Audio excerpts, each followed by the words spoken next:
আমাদের নতুন কোনো সিদ্ধান্ত হয়নি। আমাদের পূর্বের যে গত ঈদে যে সিদ্ধান্ত ছিল ওইটাই আছে। আর নতুন কিছু যুক্ত হয়েছে, যেমন আপনার কাজিরহাট বা পাটুরিয়া, তারপরে মজু চৌধুরী, তারপরে হচ্ছে লাহারহাট, এইসব জায়গায় আমাদের ফেরি বৃদ্ধি করা এবং হচ্ছে কিছু কিছু জায়গায় লঞ্চ বাড়ানো। চাঁদপুর থেকে প্রস্তাব এসেছে লঞ্চগুলো বাড়ানো। এগুলো লঞ্চ মালিক সমিতি আছে, বিআইডব্লিউটি আছে, বিআইডব্লিউটিসি চেয়ারম্যান আছে, আমরা এগুলো সব নোট নিয়েছি। আমরা সেইখানে এই বিষয়গুলো বৃদ্ধি করার জন্য আমরা ব্যবস্থা নিব। এর বাইরে যেগুলো গতবারে আপনাদের সামনে বলা হয়েছে যে বাল্কহেড বন্ধ থাকবে, পণ্যবাহী যে সকল বন্ধ থাকবে, এগুলো একই রকম অ্যাজ ইট ইজ। আপাতত 13 থেকে 23 10 দিন করা হয়েছে। এটা আবার পুনর্নির্ধারণ হতে পারে। আর এটা স্বরাষ্ট্র মন্ত্রণালয় যেহেতু খুবই বড় ধরনের একটা বিষয় আছে, এখানে নৌপথে বন্ধ, এটা আমরা নৌ পুলিশের সঙ্গে আরো পর্যালোচনা করে এটা কিভাবে সংযোজন বিয়োজন করা যেতে পারে, এটা আমরা পরবর্তী আরো সিদ্ধান্ত। আপাতত 13 থেকে 23 তারিখ পর্যন্ত করা হয়েছে। এইটা অতিরিক্ত ভাড়া নেওয়া হয়, এটা গড়বাঁধা কথা। এটা মানে ঈদ আসলে এই শব্দটা চলে আসে। তা আমার মনে হয় এই ধরনের কোনো মানে ঝুঁকি নাই, কারণ আমরা কিন্তু এখন যারা ধীরে ধীরে তো অনলাইন হয়ে যাচ্ছে, অনেক যাত্রী অনলাইনে টিকিট কাটতেছে ডিজিটাল প্ল্যাটফর্মে, এবং আমাদের মনিটরিং অনেক আছে আইন শৃঙ্খলা রক্ষাকারী বাহিনীর সংস্থাগুলোর।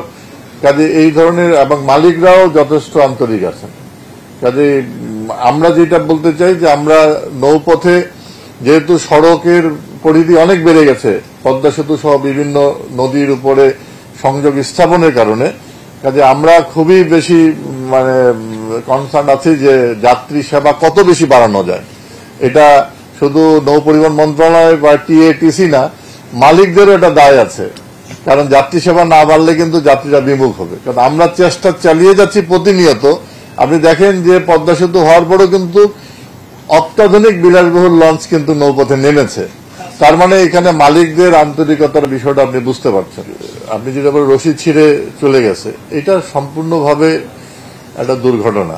ওই রশি ছেঁড়ার কথা না, ছিঁড়ে গেছে এবং তাৎক্ষণিকভাবেই সেখানে মামলা হয়েছে, গ্রেপ্তার হয়েছে, আইনানুগ ব্যবস্থা গ্রহণ করা হয়েছে। এই জায়গায় কিন্তু আমরা কোনো ধরনের যে দুর্ঘটনা বলে কিন্তু আমরা ছেড়ে দিই নাই। আমরা এটা পুরোপুরি তদন্ত কমিটি করা হয়েছে, তদন্ত রিপোর্টের সাপেক্ষে তাদের বিরুদ্ধে পরবর্তী ব্যবস্থা নেওয়া হবে।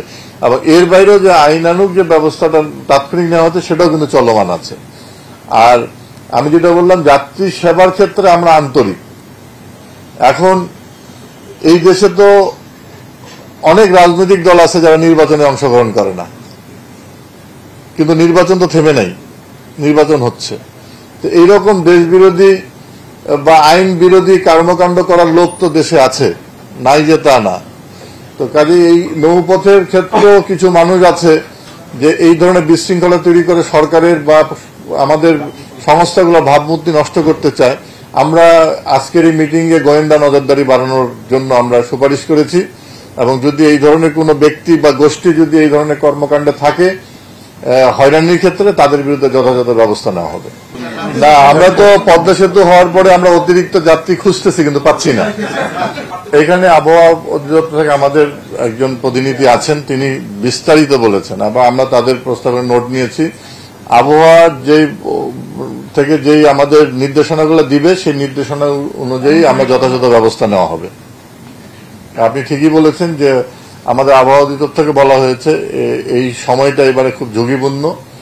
কাজে আজকের এই সভা থেকেও আমরা যারা এই সময় যাত্রী পারাপার হবেন বা পণ্য পারাপার করবেন, তাদের প্রতি আমাদের অনুরোধ এই আবহাওয়া বার্তাগুলো যেন তারাও যেন সঠিকভাবে পালন করেন।